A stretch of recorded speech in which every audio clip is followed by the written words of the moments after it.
Welcome to Esoteric Thoughts. Once again, we have our special guest who needs no introduction, Michael Tsarion, joining us. Michael, quick question for you. What is the connection between the belief in God and the psychology of the Father?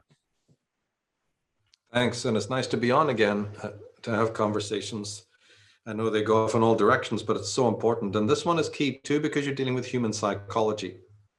One shouldn't even have to explain that everything, including the parental connection, the empathy, the love, the care, the connection toward your extended family.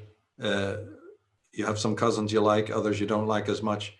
You know, a pet, a family pet, and then your wider friends in the community, and then it goes to your school and the teachers you like and don't like. All of this is based in empathy. All of this is based in psychological settings. You know, you're always going to like the people who reflect something about your own psychology. Everybody has a psychology, just like everybody has a language that they speak.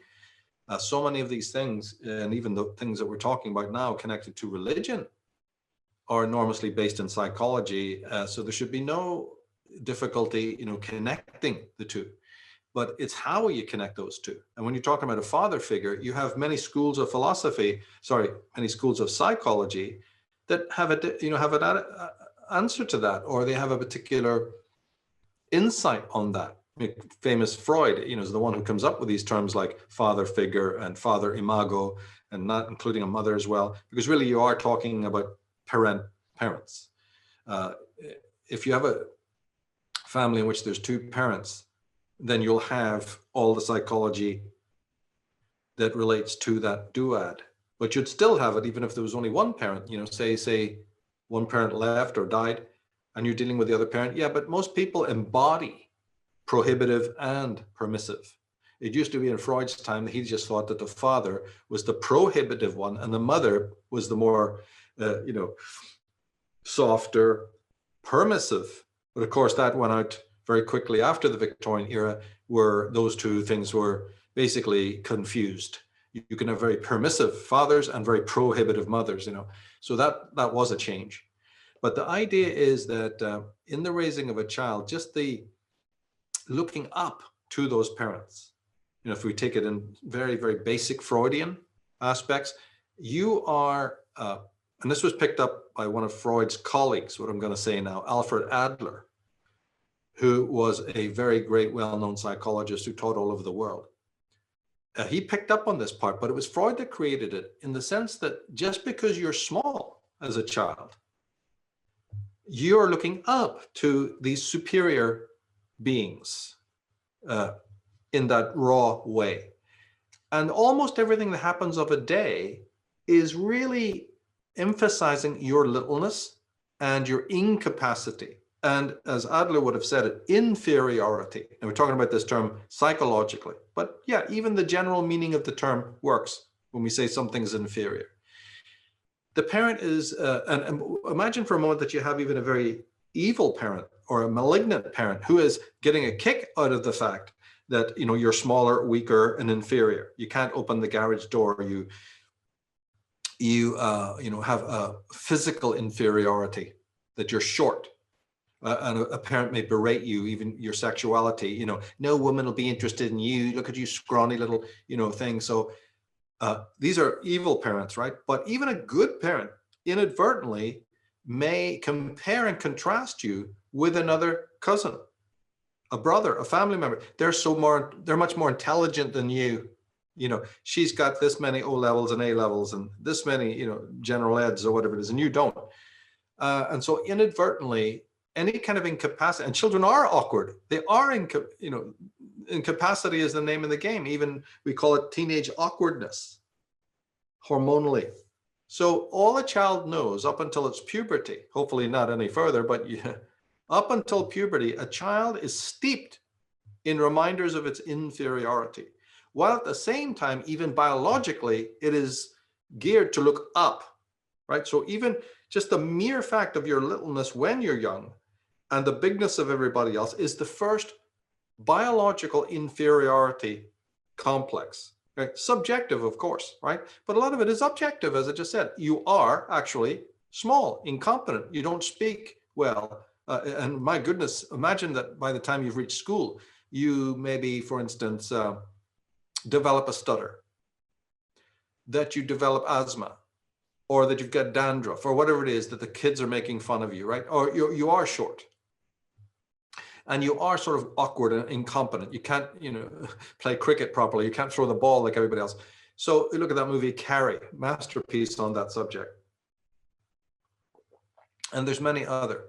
And you'll notice also that in some of those films, the protagonist, because of their littleness and because of certain inferiority aspects, go into black magic. It's the Hollywood fare, but there's a little bit of core truth underneath it, because the child now goes into fantasy. It's going to matter to what we're going into in a minute. The child recoils and takes refuge in fantasy.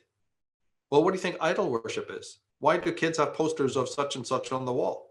Why do male kids get into action figures and girls have similar, issues, right? So all of this is born out of an inferiority complex. And although Freud talked about it, Alfred Adler is the one who went, whoa, that's it.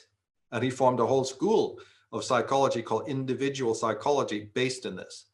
And although he agreed that a great deal of it is subjective, well, that doesn't save the day, does it?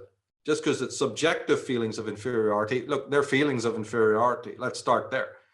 And deal later on whether there's any real basis or logic to it.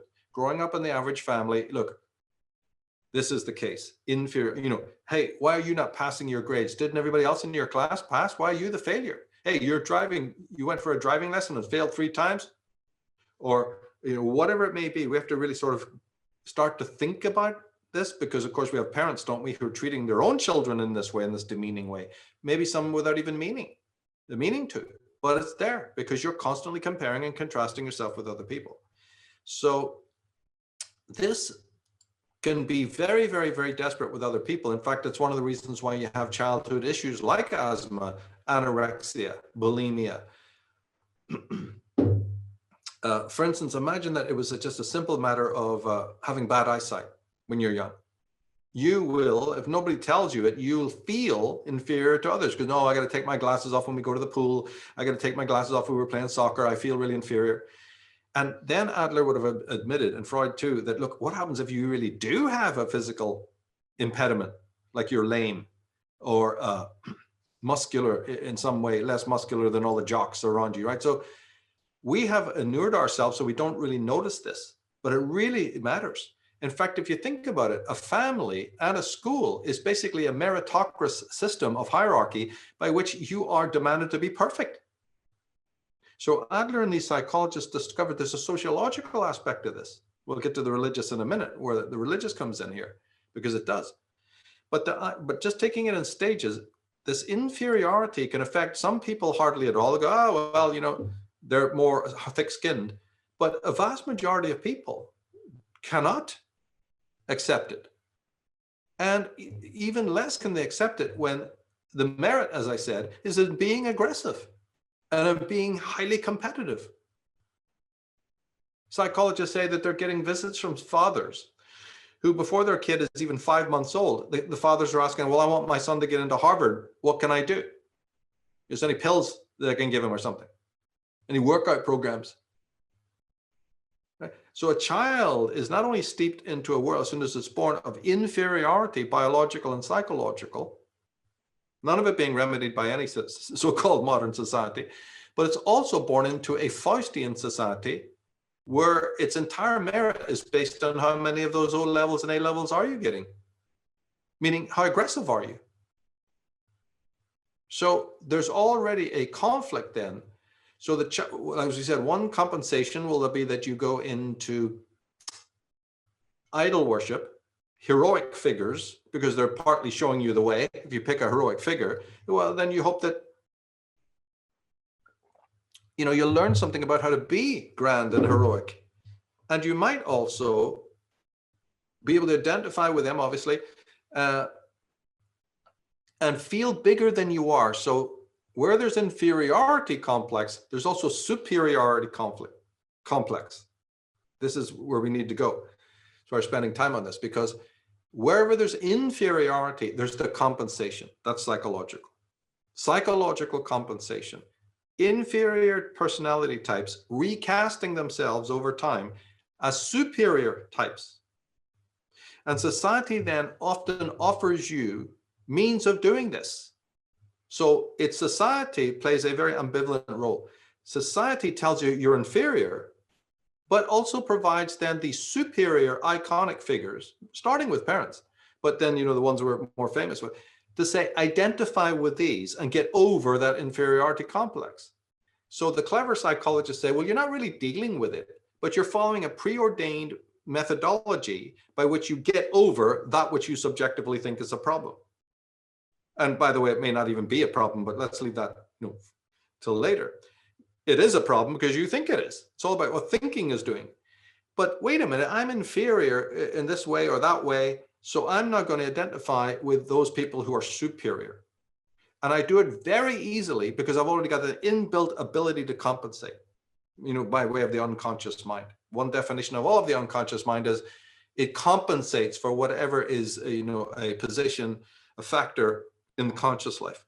So if I'm consciously inferior, I will have dreams, I will have fantasies and wish fulfillments in which I'm very powerful, very strong. And all of this goes into what we know, builds civilization. Now, it doesn't end there though, because although we have already pointed out the key factors, in a way, this unhealthy situation is actually backed up by a healthy situation, but not in a good way, if you get my meaning. In all of us is the quest for meaning. In all of us are instincts of growth. And they're not even conscious. Look, your body grows. Eros, in psychology, is called eros. And so the life instinct is somewhat complicit in this, because there's already, in just being human, a biological entity, a need to reach out and grow, to have what's called, a sense of meaning. And the inferiority tells you have no meaning, right? It comes with the package. But the other part of me, which is sort of biological, is always stretching out. Why do I read books? Why do I go to school? Why do I interact with other people? Is I'm looking for a meaning. I'm looking for, what I'm meant to be doing. And I actually gain physical pleasure out of doing that. And I get very depressed if there is no meaning. So the quest for meaning, or the will to meaning, without knowing it, somewhat assists this problem of identifying with heroic characters, because I'm moving, I'm progressive. And, it's not that hard then, once I get the gist, to be competitive and to be aggressive. If I can't be competitive in sports like all the other kids, I'll be the teacher's pet. I'll be the nerd. I'll do well in class, and I'll have that kind of smirk on my face when I get the 90% grade, or I get the A1 status. Don't I have that little smirk on my face, as many of the sportsmen type do when they win the cup? And there's some who, of course, don't operate like that, because that's not what their type. But you've seen those ones who now strut about. Yeah, I'm so much better than everybody else. Every one of us has met people like that. So that's a superiority comp. It's called better than the Joneses. Well, he's just got to have the Corvette, the shiny new Corvette up the driveway, and he knows that all the Joneses are peering out their windows to look at it. Or you have to have the kid that's, got the best grades and went to the top university, because they're all craning their necks in envy of you, right? That's all superiority. And as we said, there's neurotic reactions to inferiority, which are many, many, many. Almost all the maladies and ailments of childhood are based in the inferiority complex. And, not having strong parents who can loosen the bonds and explain things. And so unable to work it out psychologically, the body then, breakouts, bad eyesight, awkwardness, ADHD. This thing is huge beyond, where we could go. We're just trying to keep it so basic and so simple. But by doing so, there's also great insight. So the life and the death instinct play a part here in your search for imagos that overcome the inferiority. To give you an example, think of, we're moving towards a bit religion here. Think of the Jewish race. They're not inferior, but they were made to think that they were inferior, down through millennia. whether they were hosts in Persia, Babylon, Assyria, or Egypt, whether they moved later on, became sort of servile in terms of the Greek Empire and the Roman Empire. Actually, those two empires very much smiled on Jews, so they were more ingratiated than they'd really been for a long time. But nevertheless, there were people in those societies that were anti-Semitic.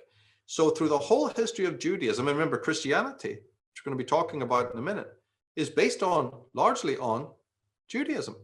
But Judaism has the inferiority complex, and this is a well-known even, a sort of point with it. Jews accept this, and this is part of their actual history, this sense of being inferior. Well, what did it do? What did years and years of inferiority do? It made them clan together into these strong units. It made them think of themselves and only themselves, and that's how they became very wealthy as a people, because they knew that nobody else is there to help them at all. They have to carry their own weight. But in religious terms, it filled their minds, did it not, with extremely powerful beings. Just take their book, the Old Testament. Who is this Abraham? He's a pretty mighty character. Hollywood could use him. Jacob, Joseph, Moses. Can you get any bigger than Moses? Sure, he moves mountains. He parts the ocean. He's on speaking terms with God. Saul, David, Solomon, Jesus, the Messiah. Just look up Messiah and it's Hollywood. Bigger than life characters from a little group of people who were always considered inferior. And many started to even embody the idea that they were inferior. So here's a perfect example, and it won't just be there. You'll find it in lots and lots of areas. And you'll find it in the personal psychology of individuals who, feeling inferior, just need that suit and tie, need that position awarded them by society, and at best, then become, the head of the corporation or the warlord. And psychology says, let's take each individual case. Remember, Adler's whole type of philosophy, Adler's whole type of psychology was called individual psychology, because they were realizing that although it's a sociological problem and a cultural problem, inferiority can be seen on the cultural level as it is with the Jews. Remember, Adler himself was Jewish and Freud was Jewish, so they were very, very aware of this. But they knew that it wasn't just only Jews who feel this way. Any underclass will feel like this. In class terms, it's the proletariat, the working man. He is by definition a child in compared to the aristocrats and so on. So you find this every single where you look. And you find it in terms of intellect. The brainy ones who get all the best jobs, and the guy, the janitor, the parking lot attendant, and all of this.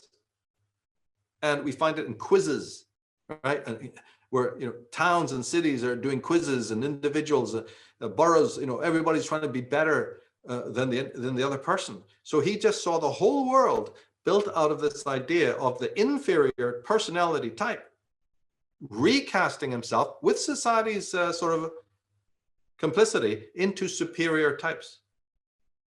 And again, we're just covering the basics. But coming back to the religious then, once you've established, Adler says, that you've got you looking up to a parent, let's just say the father here for convenience, because he's the one out in the world. He's the one who brings the meat to the table. He's the one who explains all the great mysteries that nobody else seems to be able to get a handle on. He provides for a wife. He provides, he puts you through school. He bunches the ball with you. And so you look at that. And often we do have heroic, sort of semi-heroic figures in our families, old wise grandparents that you may really like. And there's something about them that, speaks of alpha typology and all of this. So we meet, and then of course, what you go to school, 9 times out of 10, the people that are teaching you are considered absolutely superior types. The way they walk in, they drive up to their parking lot, they carry their briefcase in, they pull out all these papers, they have all the answers to everything. I must put my trust in them. And so at least one of the people that teaches you through life will certainly captivate you on that level. Then it could be a sports fan, it could be a sports personality, as we know it is. It could be a performer, an actor, and what have you, or a big political leader or whatever. Right, but it doesn't stop there. These psychologists we've been mentioning here knew something more, and they themselves stated that let's just back up a bit. The faculty within the brain or within the mind, it's actually an aspect of consciousness that latches on to heroic imagos is called the superego. It's a term that Freud made up, just to talk about a surveilling part of us that scans the world for people of authority, based on the dynamic we've been talking about. But what is much rarely spoken of is another compartment of the superego, like it's already divided into two. And the second part is called the ego ideal.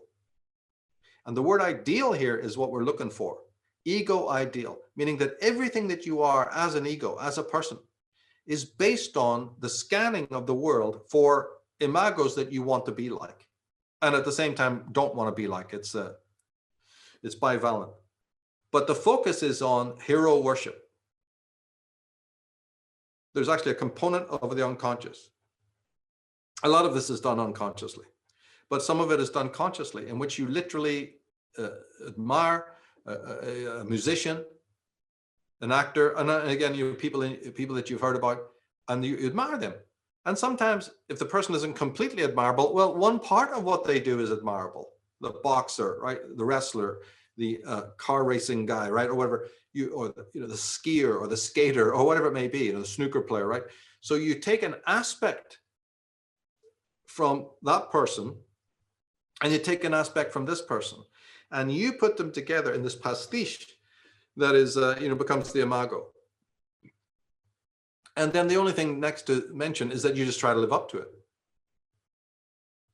So you'll take the posture of a snooker player, and you'll take the attitude of a tennis player, and you'll take the pianist, some part about their dexterity, right? And our minds are incredibly complex with this, because we are adapting and absorbing parts from the teacher, from the other school kid who's just, got such grace or whatever. And we don't have it. So then we do have it. And there's nothing wrong with this. None of this is pathological. So, because that's the way the mind is configured. That's the way the mind works, to adopt things that we like, right down to hairstyles or whatever, that we've learned from somebody else, and postures and mannerisms. And it's honest to be with yourself that you say, well, that I know all of the people I absorbed from. I actually know that when I saw that actor, I wanted to be like that. And that would be a degree of self-honesty and it's also admiration, right? Because admiration and envy go together, and envy is evil and admiration is not. So again, when you're psychologically clear, it's very good to say, I admire that person. And I can even tell you why. I like the way he speaks. I like the way he stands, right? So there's a whole other, thing we can't get into here about that. Now, what these Adlers and Freuds and people who were into this discovered is that it doesn't stop at the human level. Religion, in total, is a manifestation of the ego ideal and the superego that scan the world for big, bloated figures, big balloon animal figures that we can live up to. But you see, here's the weird thing. No matter what human agency we look to in this process, at the end of the day, once you've absorbed what it is you like about that person, that's it. They cease to really be, terribly important. They remain important, but the interest is sort of lapsed now. And so the superego is decided, and the ego ideal that's kind of hopeless, or that's only useful to a degree. And so over time, and this was even going on, millennia ago, in which something even bigger than the human had to be looked to in this process. We went beyond the human to the supernatural. So somebody could argue, and remember, I'm just pointing this out. I'm just, I'm not declaring any take on it. One just has to observe this. And it's quite provable because of all the things we've just spoken about. There is a move up in terms of, who you admire. Well, this process didn't end, say the psychologists. So their answer to theology is psychology. And they say that you had to get bigger. And the Bible tells you all about it, because as I said, you get one more inflated character, bigger, better, and holier than the previous guy. If he fed the 5,000, the other guy, Muhammad, had to feed 50,000. Right? They're all outdoing each other. So all the religious characters have this central figure who's got incredible miraculous power. Of course he does. Carries a big stick. Of course he does. Lives forever. Sure. has to go to heaven after the humans have killed him. Yeah. And then he has a frightful ritual death. Yeah, because he's freaking heroic, isn't he? He can have nails drive through his skull. He's the martyr. He'll be boiled in oil. Yeah, because he's a martyr. He's better and bigger than all of us. We should be like him. We should want to die for the cause. Right? He's the sultan. He's the imam. He's the head boy. He's the mullah. So religion got created this way. But it doesn't end there, does it? Because the crafty, foxy priests who really set themselves up as the religion, they're always between you and what you want to worship, have realized this level of human psychology. That's why the psychology is very important, because somebody knows it and is using it against you. So anyone who's into theology and who tries to escape psychology, well, I don't really want to have any conversation with you, because theology is psychology. Because the priests have made sure, and they're up on things that you're not, which is that knowing that you have an image ideal, an ego ideal, knowing that you have a super ego, knowing that you need a father figure and an authority, and need it really badly, because it's not just you, I need it as a stabilizer for this complex thing called reality, which you do. No, I need it to have any kind of personality myself. The interjection of the imago is so important, it becomes a part of my own self, my own being. It's not something I'm doing frivolously when I make these interjections and identifications. It's crucial to me being able to walk, talk, and operate in the world, and even have a sense of self. The self is a pastiche. The ego is a pastiche of many egos, of many, many, many things. Nothing wrong with that. That's the way we're organically made to reach out and have these identifications. And when the process goes wrong, then you get transgressive figures, delinquency, and crime, and wrong identifications, which is happening more and more in our society. But let's get back to the point. Those who have called themselves priests for thousands of years have, on some level, an awareness of this need. That's where idol worship comes from. Why do you need even a stone idol of Shiva, whoever? It's always big and phallic, isn't it? What do you think these big phallic statues come from? The Colossus of Rhodes and the statue of Zeus, Nelson's column, and all of this. It's born out of exactly what we're talking about, except there it's cultural. We all look up to the great, phallic figure in the sky, the phallic figure. What do you think the buildings are made so majestically and large and all of this? And the booming voices, that hypnotize people. So it doesn't end at the human. So the human, though, is projected upwards into the supernatural. So all theology and all supernaturalism come from this dynamic that Alfred Adler, Sigmund Freud, were all onto. And Sigmund Freud's father, who was Jewish, literally begged his son on umpteen occasions to come back to Judaism. On his deathbed, was trying to hand him a Bible, saying, "Please, son, come back to your roots." And Freud just went, "No, it's all mass hysteria and collective neurosis. Sorry, mate. National fantasies aren't for me. I see through it." And it's not that I'm then advocating atheism, because atheists also have their heroic figures, don't they? Isn't Karl Marx bigger than God even? And John Lennon saying, "Oh, our band, the Beatles, is bigger than Jesus," and the whole world came down on him for that. The whole world, what are you coming down on him for it? Behind what he's saying, even though he's a plonker, the psychology is true. You're Jesus and John Lennon. They're both imagos. So one imago is going to fight the other imago, and the followers of, and that's all we've had down through time. Muhammad's not as good as our Jesus. And on it goes. So the atheistic man is worshiping, Nancy Pelosi, right? Obama, Che Guevara, Fidel Castro. Yeah. All over the world, you've got them, whether they're heavenly or not. And often, as you see with some of the symbolism, which myself have been pointing out for nearly 20 years, over 20 years now, is solar, is divine, in which you can clearly see that these George Bushes, and think of the monumentalism of the Soviet-Russian experiment, where all the leading parties there, the figures, were blown up to a magnificent size. Lenin, Trotsky, Stalin, Marx. It happens in China right now as we're speaking. Mao. It has to be big, doesn't it? Just the bigness. We become inured to it, and we don't think about, why is it so big? What's that all about, that giantism? It's affecting something in here. And the priests know all about that. So they style themselves as father figures. That's what a pope is. That's what a St. Augustine is. That's what a St. Paul is. They've got to be larger than life. And there's a lot of other competition around them from other paths. Hermetic, Gnostic, what have you, right? So they blow themselves up into gigantic proportions. Then they say that we now worship a god that's even a bigger balloon animal, and they know that they found out to their amazement that people fall in line and get involved with it. So religion is really just a version of psychology when you know what psychology school you're talking about, to that level. And we've had whole nations, as I said, like the Jews, who are completely exemplify this concept. Some of it based in natural, biological, and psychological functions or capacities, like growth, like development, the need for a parental imago. How can you have a parent if you don't admire them? So much of it is totally positive and life-giving. But of course, like anything, it can go wrong. Everyone has the inferiority complex, but the person who's going to be dominated by it is the one who's been demeaned by parents when young, or all the way through. You're just hopeless. You're just nothing. Look at you. Look at that. Oh, your cousins are better. You see, that person is going to have an inferiority complex that will be very desirous of the compensation, meaning they're more likely then to go toward religion.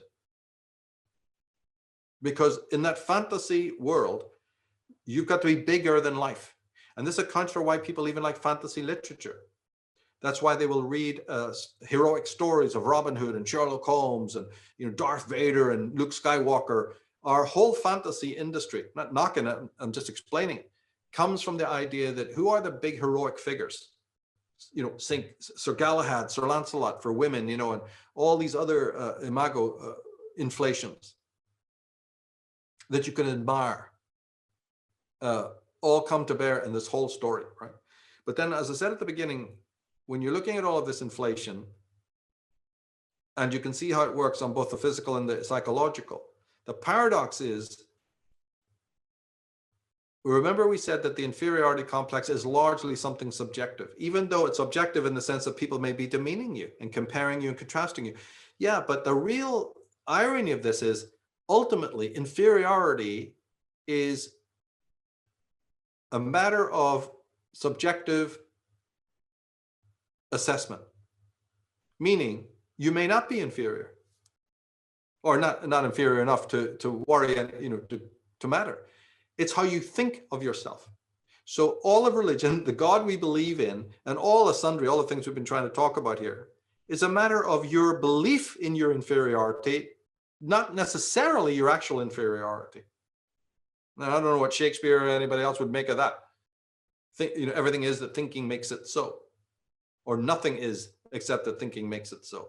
Well, in this case, thinking really does make it so, because if a psychologist dug around in your mind to go, well, actually, your inferiority complex is not that problematic. Yeah, but it is if I've embodied it because of this contrasting and this constant hectoring from parents and something within, and maybe a certain legitimate inferiority with a small I that says, yeah, look, I can't kick the ball better, as that guy, but I can do cosmology better than he can. I can do quantum science better than he can. But again, we are just making it quite simple. But it is important to note that it is a kind of a relative thing, actually, this inferiority. You may have it and you may not have it, and that's not the point. The point is that your thinking about it becomes the octane, becomes the secret ingredient that can lead your life into a life of misery. And so when you look at a David Hawking tied to a chair, yeah, but his brain was free enough to, get into science. The great guitarist who is a paraplegic is the man who then, not being able to physically play, Jason Becker, was instrumental in inventing the keyboard aspect where the motion of your eyes can select notes so he can still write music that other people can play. Things like that. That's compensation. So it can lead you towards a positive, out of the negative, out of the ashes of the negative and the evil, some great can come. But the compensation can unfortunately work the other way as well. Great evils can come out of something that is really something quite good. So religion is going to be in there, and people can argue to their nth degree about whether it was an evil that came out of a positive or it's a positive that came out of an evil. Everybody is left to, imagine that for themselves or come up and assess that for themselves and judge that for themselves. The people who don't like religion will always say, my God, what an evil came out of this just natural faculty of inflation and embodiment of parental imagos. And that's where, the sort of more materialistic scientists and the psychologists leave it. Another person is going, no, every evil contains a good and every good contains an evil. So that's really reductive to think like that. A great evil has been done in the name of religion, that's sure. But even if we didn't have religion, the mind would have then found some other way to compensate. Me, I just say, let's just know about the mechanisms. Before we get to a judgment on these matters in a metaphysical sense, let's just know how it all comes about. So I'm glad that you gave me time. We were able to get into this because it's so vital to have the facts before you make a judgment about a thing. And then to examine it in your own life. Are you an inferior type that fell for this ruse? Were you abused by your parents? What was their level of competence? Why do you need a priest? Why do you need a priesthood? Have I unleashed evil in the world? And now maybe I need to make a radical change in my life? Or, again, and nobody's telling you, you've got to do this in 60 seconds flat. It's your whole life. Go, my advice is go research it, go find out. Look at the need in these priests, bishops, popes. Are they aggressive? What is it that they're really doing? And what are they doing what's behind the scenes? Do they know more about your psychology than you do? And are you going to accept that? Aren't you now motivated to go and find out about your own psychology so that not a single human being has power over you? That you will not be a puppet on somebody else's strings? Because if that's not important to you, well, I don't know what is.